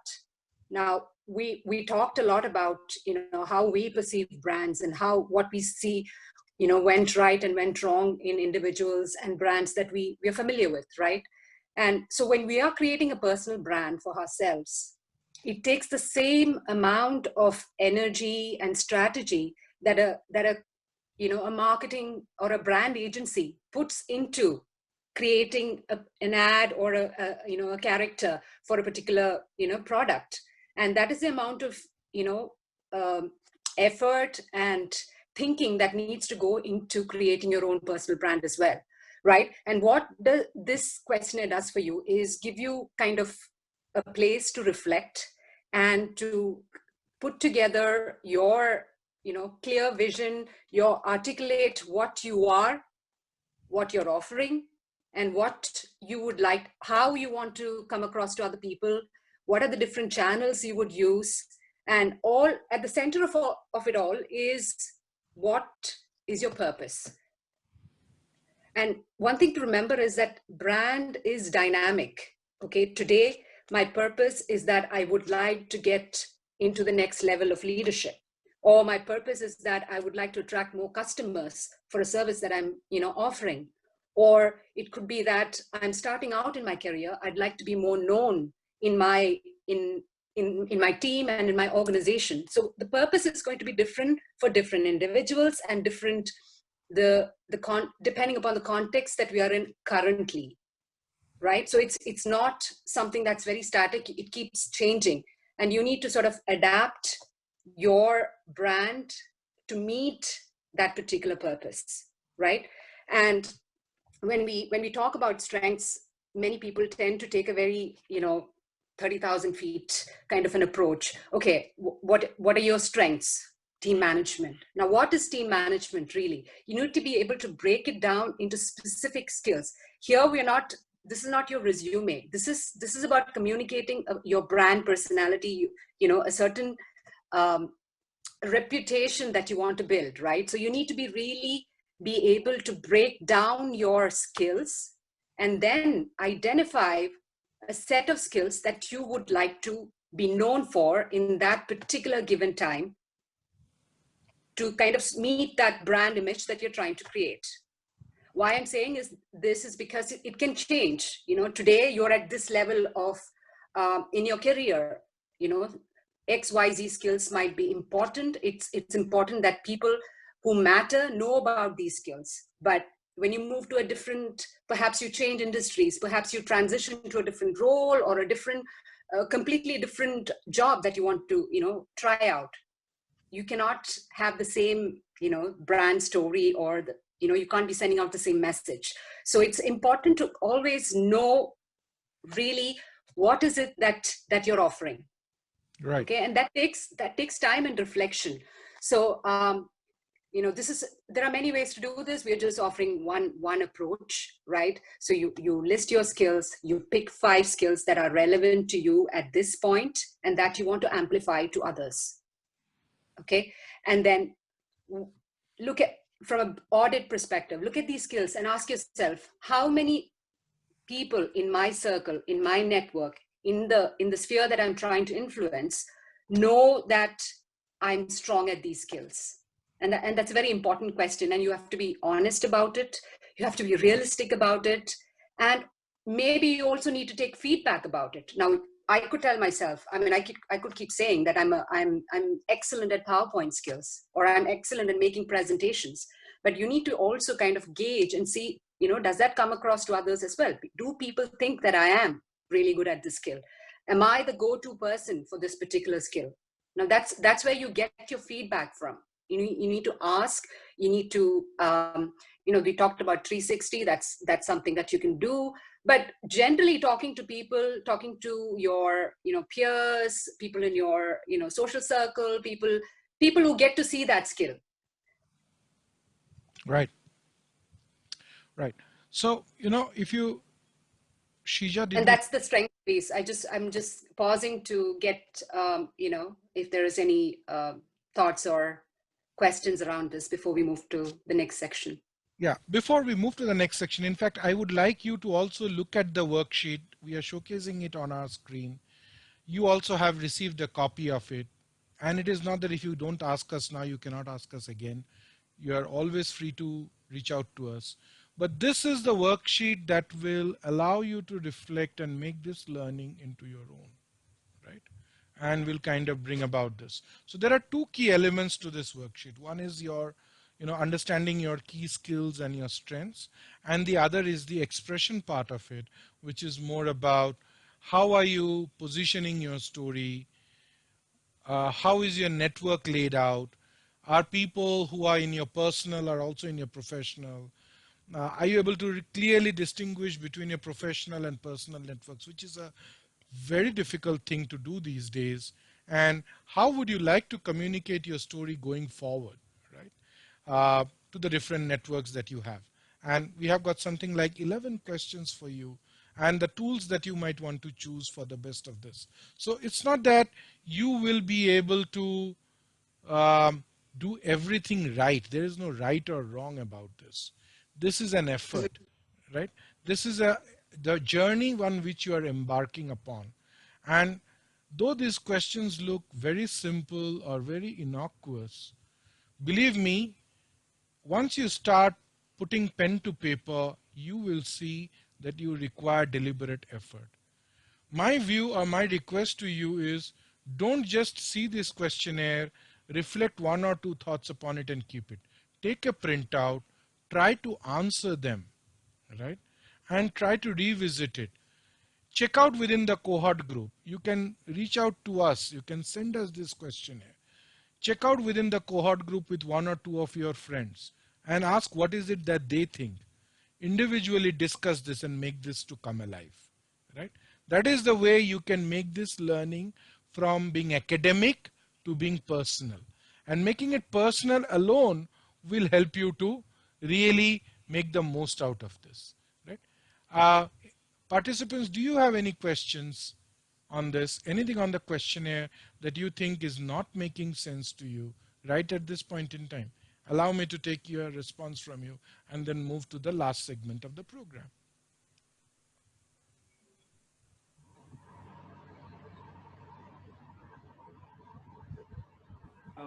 As you said, writing it down is the most difficult part. It is. And it's the most important part. Allow me to say this. Yes, yes. Why do you think writing is so difficult? Because we are writing it for ourselves, Right. about ourselves. Right. And our minds not always uh, is ready to uh, uh, say anything negative or anything that is Lagging behind. to be developed in ourselves truly to us, and that is where we fail to write anything on the paper about ourselves. Okay. We always want to say just to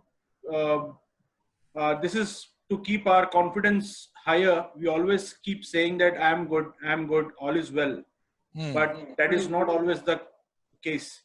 The reality is different when we, and that difference we can find out only when we pen this these kind of documents or this kind of service. Right. Very, very well spoken, Aninda, right? Because, you know, there is this tendency of our mind to trick us, right? So there are two things that happen, Aninda. Some people cannot see bad in themselves. Some people also can't see the opposite, which is they can't see the good in themselves. They kind of self-flagellate.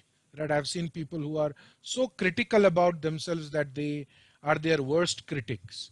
Right? And we use a variety of psychometric tools which gives us both the views. But you know what I would like you to do is, I would like you to be self-aware. Doesn't matter who's seeing it, right? Put pen to paper. This is the deliberate exercise. Believe me, your brand is not going to come just like that, right? If you are not going to take charge of it, others will take charge of it. It is going to be existing but without your active agency. And that is the most important element, right? Okay, that is the most important element about brand that we need to kind of think about. Any other thoughts on the questionnaire before we move forward? Yeah, I think I had a question. I mean, the conflict. I think Shija just mentioned that conflict. Uh, so, like the example she gave, that I might think I'm wonderful with a PowerPoint presentation, but it's not what I think. It is what I'm perceived as. So, it is not what I think are my strengths. It is what is my perception that is. I think that's where the conflict for me is. So there's, see, one of the things I would like to suggest to you when you do that, see how much of other people are ready to say this about you, right? Would your colleagues say the same? Would your boss say the same? Would your social media say the same, right? Would your friends say the same? Which constituency is going to agree with you and to what degree, right? So for example, you think you are a great father. So who's the most important constituency there? Your child, right? Is your child going to say the same? Your neighbor may say you're a great father, but then that does not matter as much as what matters is what your child says. So every skill has a key constituent to which it is applying, right? And therefore you will have to ask that constituent and get a voice from them. That is what we call as brand audit, right? If you are not auditing it, and that's where a lot of 360 degrees go wrong, right? You know, the bosses say he's a great manager, but the team members are not saying that he's a great manager. He does not show enough empathy, right? So who's saying it? That's very important. And go and collect feedback from them informally. It's not that you will have to roll out a 360 survey. What have you heard from them? What has been their body language towards you, right? Vishy, you wanted to say something before I move forward? Yeah, only thing on this question number 3, where we do a self-rating, 1 to 10. Is there a good scientific way by which I could kind of rate myself? Um, because numbers are numbers, and what would be the scale of rating, and then how would I do it? Yeah. So, okay, Shija, do you want to take that before I? Yeah, sure, I can. So the scale, why 1 to 10 is just to offer you more breadth in terms of, rating yourself. You could have gone with a 1 to 5 or a 1 to 4. Now, the way I'd look at it, perhaps, you could have a different approach. Okay, let me, if I think of a particular skill, let's say, I think of, I'm telling myself, or I want to put,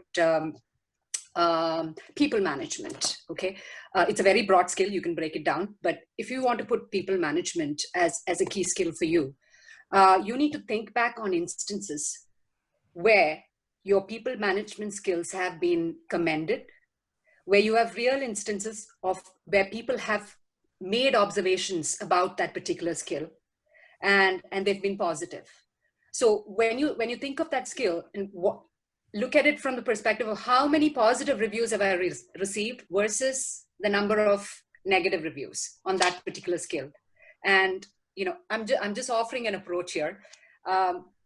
So the other way to perhaps do it is you have to really, put it down in a survey and ask people, can you rate me on this particular skill? Now that's a little more, time consuming. You can go that route if you want, but the simplest way to do it is perhaps what gets talked about you more often than not, right? And that becomes like something that you're really well known for. Okay. It may not be your top skill at the moment, but that's something that people know you for. And if you're trying to reposition your story, then you might want to, what do you say, underplay that skill, or not really, develop that, right, amplify Sure. that skill. But that's Right. a different issue. But to answer your question, sorry, go ahead. One reason I ask that is because, how do I kind of remove my personal bias? Okay. Right. Yeah, that is what is the big factor. I'll take that for you, Vishy.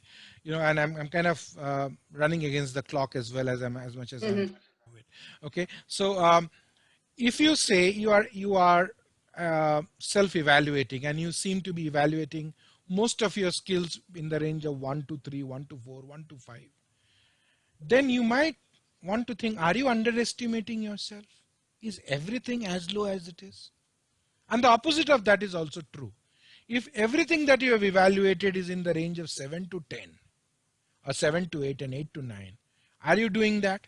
So there, obviously there is a question. That's a question for you to think, am I as good as my scores are looking at?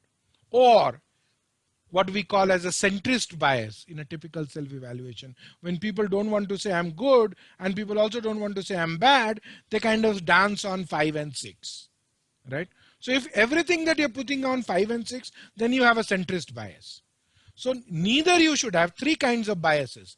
Neither you should have a horn bias, which is I am bad, everything on 1 to 4. Neither you should have a halo bias, which is on 7 to 9. I'm damn good, I'm God's own child, right? Nor you should have a centrist bias where you are a fence sitter sitting on, 4, 5, 6, 4, 5, 6. You get what I'm trying to say, right? So see what is the spread.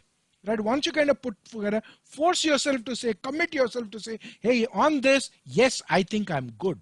I have my reasons. Right? On this, yes, I think I need development. So therefore, I have rated myself 3. On this, I think I'm doing good but can do better. Therefore, I have rated myself 6. Right? Does that answer your question, Vishy? Ravi, if I may just add another point here. Right. This specific to question number 3, this is really about how known that particular skill is. Now, if you were to rate yourself a 3, it doesn't mean the skill is low, right? It means that it's just about gauging how many people know you're good at that skill, right? Very so important. that's the perspective. So I think you should just go by what you've heard, what your experience has been, how many people talk this about you, and that really, and it's really okay if all 5 skills are currently sitting at 1, because we are going to take actions to amplify your brand, to project these skills. That's your action plan, right? But this is just to understand where we stand, a starting point for us. Superb. I think, yeah, that's a good one. In the interest of time, what we will do is I'll stop sharing this bit and kind of go back to my PowerPoint in a moment, right? So, all right. So we are through with this.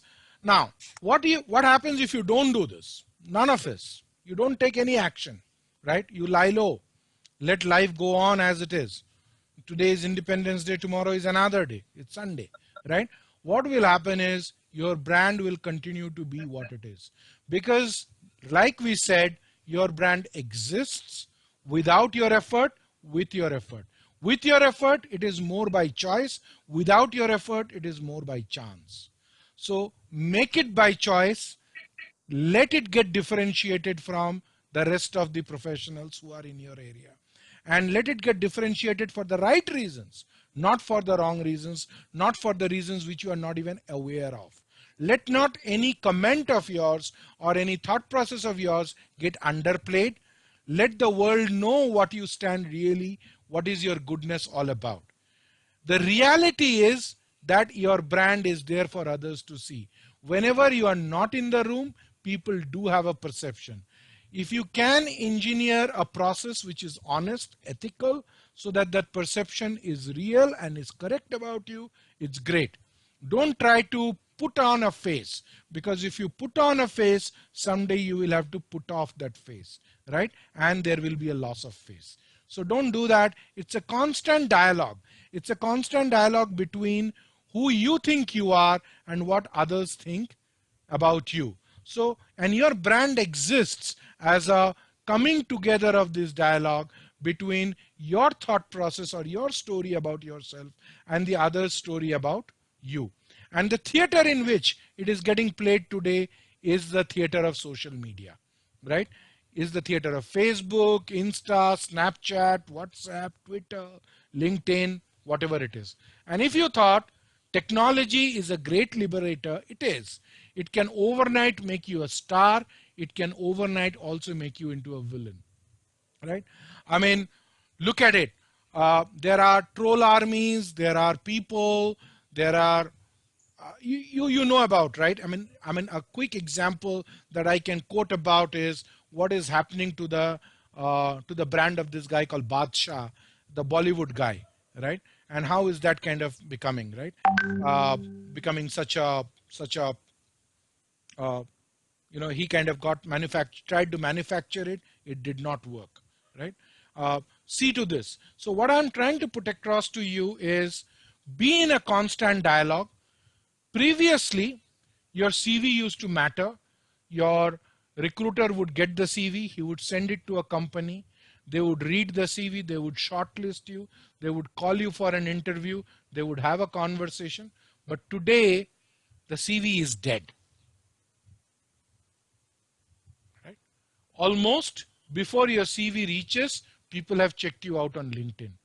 There are AI engines which kind of go and check you out on Facebook, on LinkedIn, on Insta, and try and find out anything that is, not so savory about you. Right? So it is constantly appearing. While these social media engines are very, very empowering, they are if you deal with them responsibly. They are not if you don't deal with them responsibly, right? They can make a brand, they can mar a brand, right?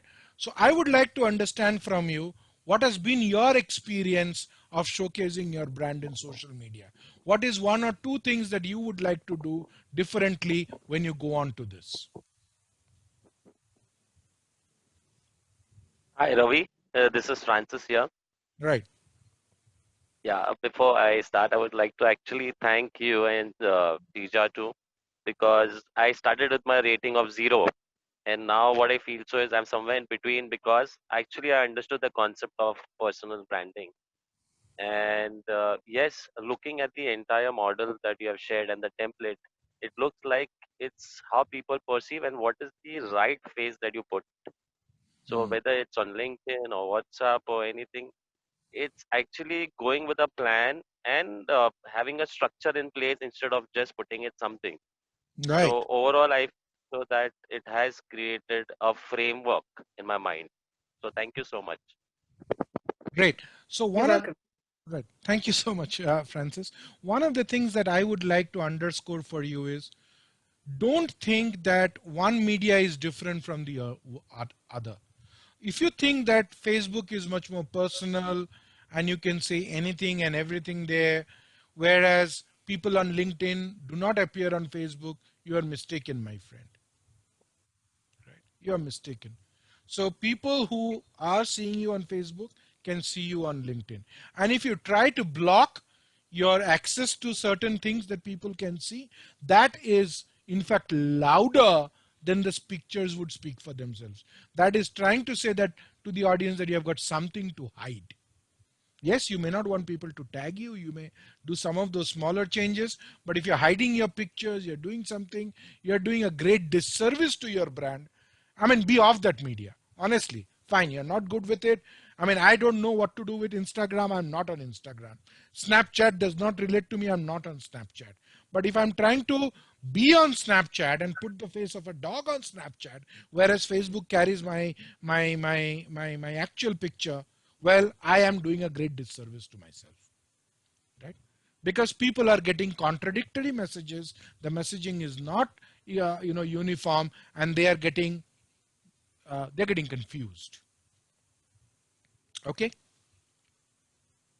Thank you so much. Absolutely. It's all about consistency across. The message should be consistent across all the media that you choose to use. You can't have, you can't be promoting diversity on LinkedIn and liking articles on diversity and making bigotry comments on Facebook. That doesn't connect. You need to be, you need to ensure that one, you know yourself, you know your brand promise, keep it consistent across all the media that you choose to use. Right. Correct. Or don't use that media. And one, Or don't sure. use. And one question. Go ahead. Uh, it was on the template. So in the template, it was written that you need to have your own story.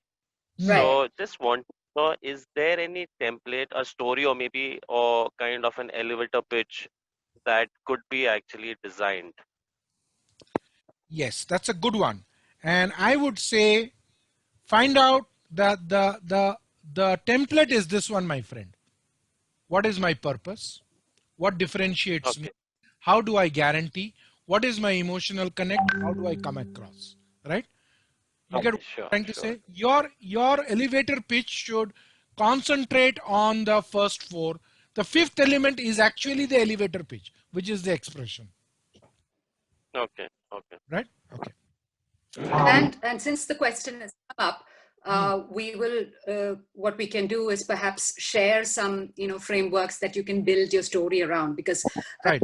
if you ask me, the most difficult part in that questionnaire is really about your personal story, and it doesn't really have to encompass right from birth to now, what you are and where you've been, but it's about creating some instances, uh, you know bits of information that are compelling and that connects with your strength, right? If you're telling, going back to the PowerPoint example, you search for a story that really shows that you have used the skill really well, or it could be a failure story as well. You could talk about a skill, an instance where it failed and what you're learning. As long as there is a positive outcome, it's fine. So stories doesn't necessarily have to be like a life story, but these are small instances of showcasing either your competence or your value, or your purpose, your philosophy, any of those things.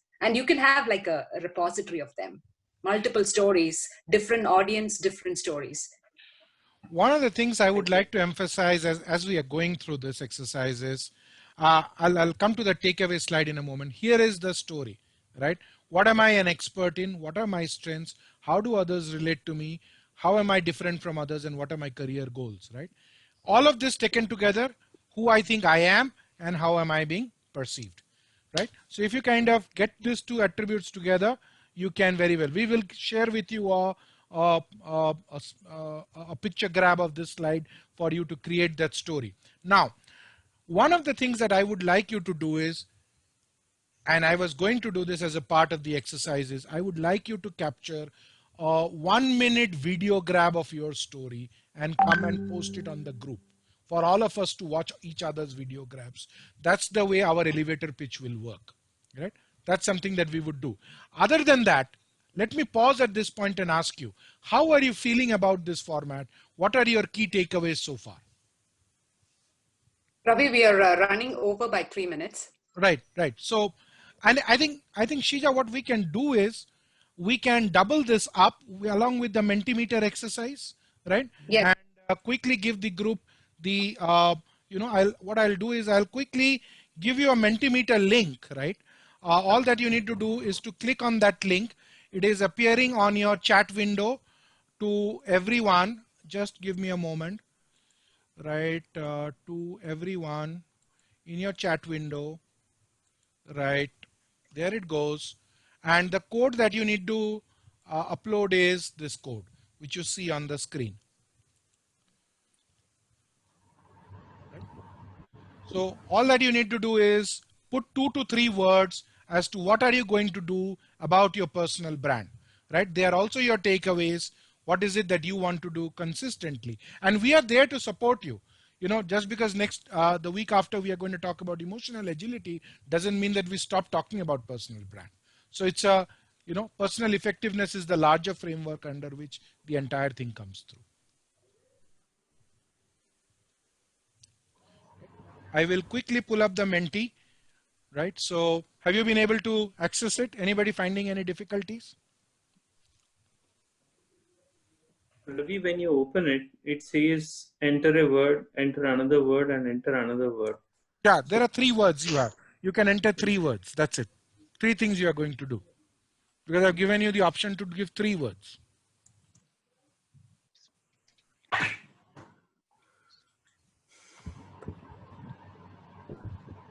Right?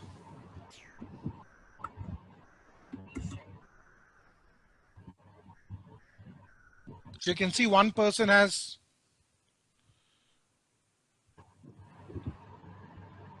right? This Mentimeter has of late become my favorite. Okay. Are you able to see this now? Your word cloud forming together over the hills. 13 of you have given.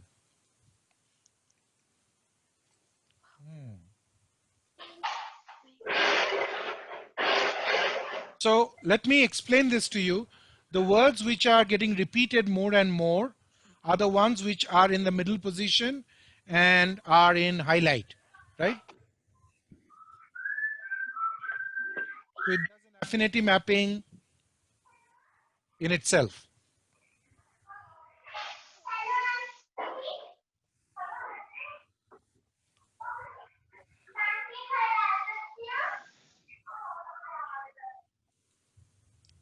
I've just muted you so that you can do this in.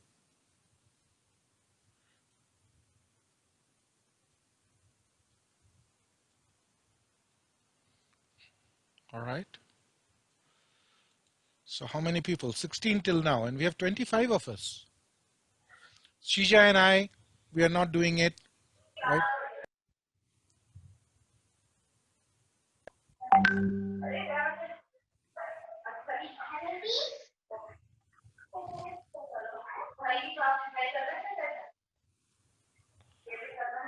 Unique. Consistent.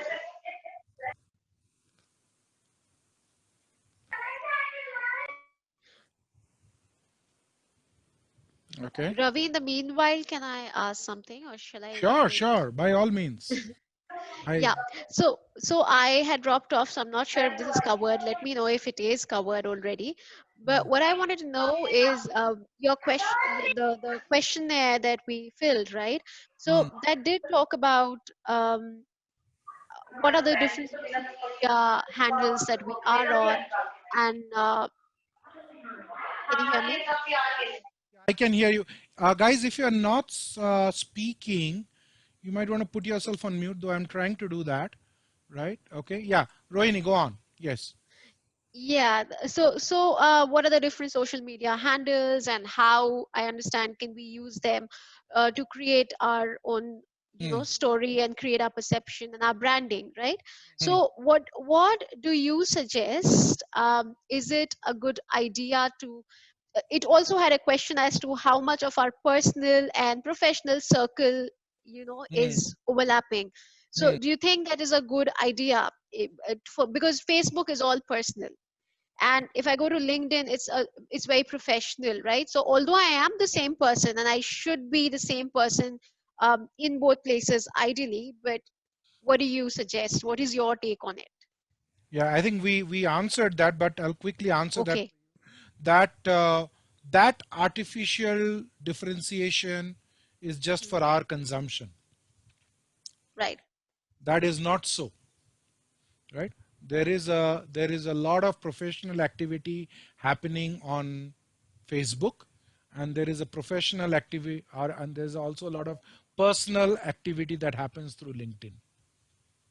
So while we try to kind of try to put a garb of this versus that, there is a lot, there's a lot that is happening in either space. So the consistency is key.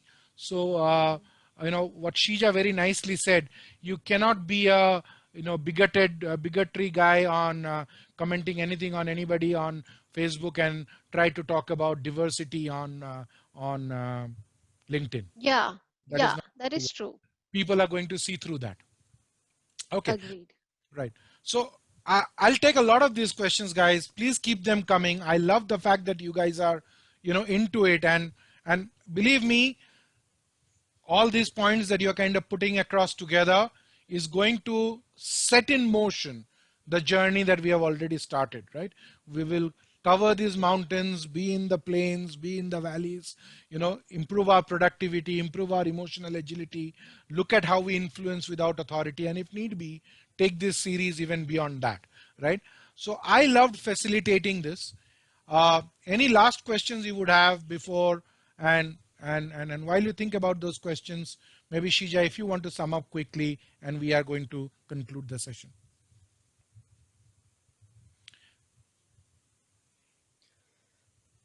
By the way, you have the WhatsApp channel open. It is warm 24/7. Please keep on adding your questions, thoughts, ideas, whatever makes it meaningful to you, right? Any doubts, you can reach out to us. We are available to you.